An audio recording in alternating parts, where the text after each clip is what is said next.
साथीहरू नमस्कार।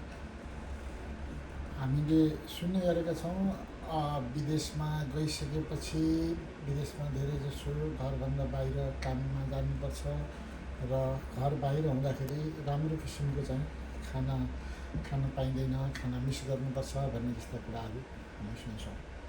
तर अलिकति जाँगर गऱ्यो भने हेर्नु त यहाँ हामीले आफूलाई चाहिने चाहिँ प्रशस्त मासुको रस छ, मासुको रसमा यहाँ नुडल राखिएको छ र अनि त्यसपछि सुक्खा रोटीहरू बनाएर ल्याइएको छ।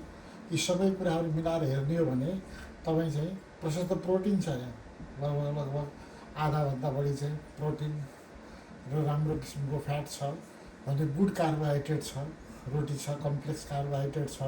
यसरी हेर्दाखेरि सबभन्दा सन्तुलित भोजन चाहिँ हामीले आफ्नो जाँगर चलायो भने विदेशमा खान सकिन्छ। तर अब हामी नेपालमा भएको भए हामी भात खान्थ्यौँ, दाल खान्थ्यौँ, तरकारी अचार खान्थ्यौँ। त्यसमा अधिकांश हाम्रो के हुन्थ्यो भन्दा 80% कार्बोहाइड्रेट हुन्थ्यो र अनि बढीमा चाहिँ 10-20% चाहिँ प्रोटिन र फ्याट हुन्थ्यो, जुन सन्तुलित भोजनमा पर्दैन थियो। तर यो हेर्नु त यो कम्प्लिट सन्तुलित भोजन छ जसमा कार्बोहाइड्रेट चाहिँ 40%भन्दा कमी छ। तपाईँले राम्रो कार्बोहाइड्रेट, कम्प्लेक्स कार्बोहाइड्रेट छ भने बाँकी चाहिँ प्रशस्त प्रोटिन र अनि फ्याट मिलाएर एउटा सन्तुलित भोजन चाहिँ बनाइएको छ, खाइएको छ।